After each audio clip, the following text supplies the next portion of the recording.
What is up, YouTube? Today we're going to start putting our rack together for the ALESIS Strike Pro drum set. This is a drum workshop rack, and before anybody out there is like, why the heck is this guy putting a DW rack under an ALESIS Strike Pro drum set? It's because I have a set of DW collector's drums, and this rack is really for that drum set, but I'm going to be using it under the ALESIS Strikes when I'm practicing and stuff like that, because this is way better than that piece of junk that come with it. So all you haters out there, that's the reason why I've got a rack that costs more than the whole daggum electric drum set cost. Once again, I have created a playlist. If you've stumbled across this video, there's a playlist where I'm like redoing, I'm upgrading an ALESIS Strike Pro drum set to, you know, my likings. It's all, you know, like my opinion. I've rewrapped them. I've done, you know, all that kind of stuff. I'm creating what I believe to be the most epic ALESIS Strike Pro drum set that one person can have. Everyone knows that the ALESIS drum set is like, you know, an affordable version of like a Roland. For me, you know, this thing is working out. Like I've said in previous videos, the toms is awesome. The bass is awesome. You know, there's things about this drum set that is really awesome, and there's things about it that suck. And one of them is the rack. So we're going to be upgrading that today. I don't have everything that I need or that I want, let's say, because I really don't need any of this because it worked fine. It held the drums up the way it was. But for me, I want it to be the best that it can be. So I'm pretty sure that I don't have everything that I need, but I do have a lot of stuff. So I want to go over the things that I do have. And I want to get started like putting it together so I can see. There's just a couple of things that I know that I want. Probably the coolest part about this rack is going to be the way that I have the snare mounted. I can't wait, you know, but I'm not really sure what I need. And then I want to, since it's a double bass drum set, I want the hi-hat to be really close to the bass pedals. And I don't have the thing to like mount the hi-hat because I want to take the legs off the hi-hat. I'm going to have a completely legless hi-hat. And I don't really know what I need for that. So I want to go ahead and get this rack built and start putting it together. So I know a couple of things that I need to do for the finishing touches. So in this video, the rack will probably not be completed, but I need to get started and I want to video it. So here we go. I'm going to be filming it with my phone, and I'm going to do a time lapse on that GoPro over there. I'm not wearing the DJI mic. I'm trying to simplify the editing for this because I've like over the other videos that I've done, I've had like multiple camera angles and cameras all over the place. I just want to simplify this edit, and I just want to kind of get to work on putting it together. So I'm just going to set up a time lapse. I'm going to start putting it together. And then when I come to something that's kind of interesting, I'll just stop and video it with my phone and keep on going. And we'll try to keep this video short because I've already rambled for 10 minutes at the beginning. That's okay, because that's what I do. You came to the TAC FPV YouTube channel, and that's what I do. I ramble all the time, and I work on stuff, and I ramble. Welcome to the channel if you're new, because I talk a lot. Also, and I'm wearing my pajamas, so you can just, I want to do this comfortably, so I have my pajamas on. So anyway, enough rambling for now. Okay, I'll get back to the rambling here in a little bit. So let's go. Okay, a quick little rundown of what we got going on here. Basically, what we have here is two DW drum racks with one side piece and a few extra little odds and ends. So we got 4 of the rack legs that's got the cymbal parts made on top of it. That's the part, you know, that the cymbal holders can mount into. That's pretty cool. 2 36-inch straight tubes. We got 2 24-inch curved tubes, 2 42-inch curved tubes. That's the legs that come with the rack. A couple of other little legs. We're going to be changing some things around. Memory clamps right here. These are the regular tom clamps right there. That's a special little thing that I'm going to be. We'll get into that. I don't know the model numbers on any of this stuff. Okay. These are the end clamps. It's basically like the clamps that's on the end of the legs there. But there, I have a few of those. The rack comes with these high tension drum keys and these little holders. So I'll be mounting that on there. You got your levels, your drum workshop levels that come with each rack. This come with one rack. I had to order, actually I had one of these racks already. And what I did is I ordered another rack and a side piece to make up all this stuff that I have here. These, I think I said earlier in a video, but maybe nobody watched that video, that these are the the mounts for like the module, and I'm going to be getting a multi-strike pad, and that one's for that. And I've been doing some research, and I may actually get another module. I don't know yet. And that is the mount that I've made up. That's a RAM mount for my iPad. That's a little mount that I made up for that. So if anyone out there is thinking that they would like to do something like this, I want to cover something real quick. So the Drum Workshop rack, it's quite expensive. But all these tubes that you see, all these pipes, that's all stainless steel. And everything that you see here is all Drum Workshop. Everything's DW, except for these two items right here. This is like the off-brand for Drum Workshop. So if you're wanting to do something like this, you could save a whole lot of money if you just go with the Gibraltar stuff, you know. And then you could actually do it in black like the original ALESIS rack is. You could do it in black if you just went with the Gibraltar brand stuff. You're looking at like a third of the cost. But also, if you like what you see when I get done, if you would like to have something like that, Pacific has their own stuff. And let me show you guys something. What we have here, this is a Drum Workshop. I don't know the model number or whatever, but this is this clamps to the tube, the 1.5-inch tubing, and then you can kind of like articulate, loosen this knob up right here, and you can adjust this however you want it, right? This thing right here it's about 50 bucks just for this one thing. This Pacific brand right here, I want to try to get you guys an extreme close-up of this. This thing is half the price, right? Look at this. We've got plastic dipped handles. This is aluminum. It looks like the brush marks. Let me see if I can get a good zoom. Even the brush marks is exactly the same. The dimensions. This thing came out of the same mold, except for this one right here has Drum Workshop on it, and this one has Pacific on it. Turn it over. Side-by-side comparison right here. Save a ton of money by not getting the Drum Workshop version. Look at this. Freaking identical. Now the thumb screw, it's a little bit different. This one does have DW on it. See if I can get it to focus. The thumb screw has DW on it. This one doesn't. So you go online and you look for DDP rack, right? Pacific, it's a Pacific drum rack by Drum Workshop. So it's made by the same company. This is like their off-brand, right? The only difference that these tubes are going to be a chrome-plated steel. They're not going to be stainless. But all the hardware, the most important stuff, is made exactly the same. Hopefully that helps somebody out there that would like to build a rack like this for a whole lot less money.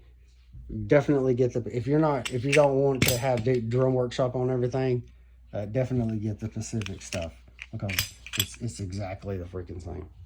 So that's enough about the junk that I'm putting together. Let's set up a time lapse and let's get started, because I got a lot to do. I'm going to be cutting some of these tubes, I think. I don't know. I'm going to figure it out as I go. So when I get to a point like that, I'll share with you guys.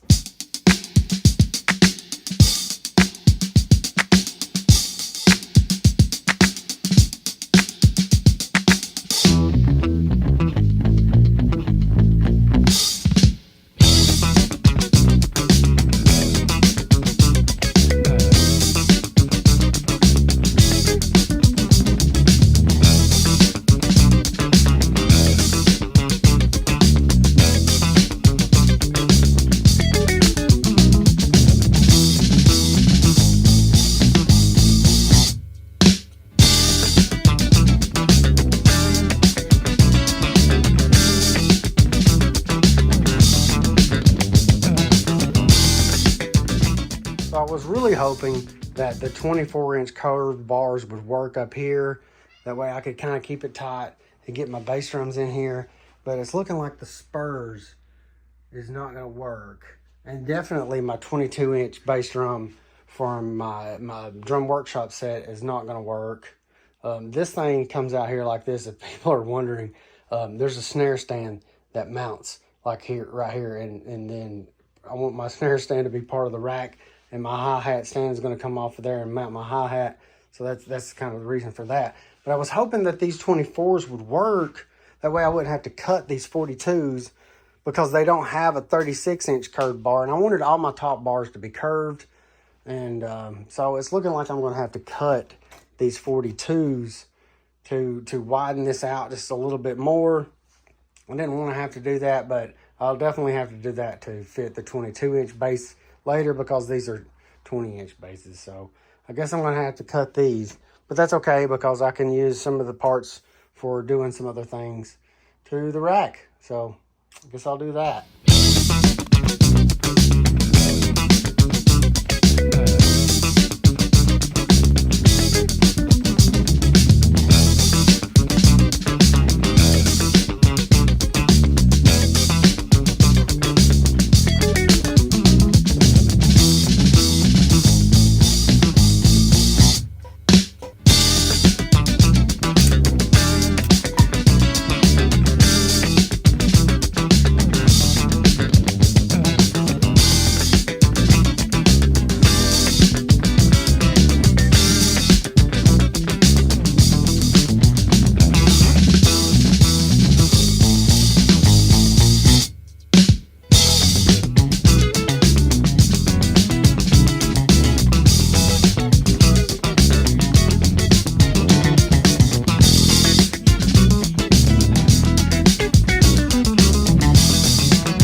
Hell yeah, YouTube. It's actually a couple of days later, but I hadn't got it like wired up or anything yet, but I've got her put together.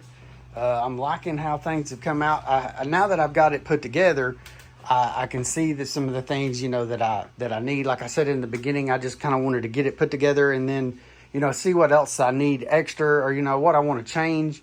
But I've got like the majority of it done. I've got my high toms mounted up right here, but I had to recycle a piece of the ALESIS rack, you know, to make that work. So that lets me know that I need another one of these connectors, and I think maybe another one of these curved 24-inch pieces would work good there. I don't know if I want to like get another 42 and cut it and make a bridge across there, or I really don't know. But I think what I'm going to do is just get another 24, and I do want to add maybe another 42-inch long piece here to make this a little bit longer, because I'm thinking I might want to put that strike pad that I want to get. I might want to put it there. I'm not sure if I want to put it there or maybe here in this gap or somewhere over here. I really don't know. So I'm going to get a couple more things. I was able to get the memory locks on everything except for the bottom pieces down here, here and here. So I need a total of 10 more memory locks, I believe, and then some memory locks for this stuff. But everything else is all got the memory locks on it, and it's all kind of locked down, and I've got, you know, I've got it the way that I want it. I had to slide this piece here forward, this thing. I had to slide it forward to be able to use my stock snare stand. I had to slide it forward, but when I get my the drum workshop stand, the floating snare stand, when I get that, I'll slide that piece back, and then the snare stand will mount off of that. Right now, I've just got the DW pedals hooked up like this. I do have some new pedals coming. That'll probably be the next video about the pedals when they come in. So yeah, that does it. Oh, check out the way that I got my hi-hat mounted. This is pretty awesome. I took the legs off the hi-hat, and I used this piece and a couple of those. That's why I had to because I had this already, because I knew I was going to mount my module and stuff off of there. But, you know, when I was mocking it up, I went ahead and got my hi-hat mounted there. So I got a legless hi-hat system. That's pretty cool. Rock solid. This whole thing is freaking solid as a rock, man. I love it. I love it. The way the sparkles is coming out on the drums, and the drums is coming out great. Love it. Got all my cymbals. I would like to lower my cymbals a little bit more. So I think what I'm going to do is I might cut like 5 inches off of this. I'm not going to do it yet because I'm not really decided what I'm going to do here with these high toms and the strike pad. But I do think that I'm going to cut these tubes, cut about 5 inches off of those, because these have, the cymbal arms have like a long tube that's down in there. I mean, they will raise up a lot. Let's see here if I can. They will come up a lot from where they're at. So if I cut 5 inches off of here, you know, and I'm unhappy about the height, I can still adjust that. That's not that big a deal. Lock that back down. I'm in the process of 3D printing some things to make the wiring clean. Got these things here that's going to maybe hold the wire as it goes around through there. Some other clips, got those. I've been printing those. So I'm probably going to start wiring it up and maybe get to plan this thing. But yeah, pretty stoked about how this is coming out. It does take up more room than it did before. Definitely tighter to get around and everything. But like I said, I believe I said earlier in the video or in another video, I do want to turn the drum set maybe this way and just, you know, enter it from the back and never really see the front. Yeah, so that's that. Everything's coming out good. Got my iPad thing mounted up there on my round mount. This thing rotates if I want to go into that kind of position there. Rotates back and forth. Locking, that's pretty cool. So yeah, hell yeah, I'm excited. Anyway, thanks for watching, guys. Be looking out for another video coming soon. Thanks.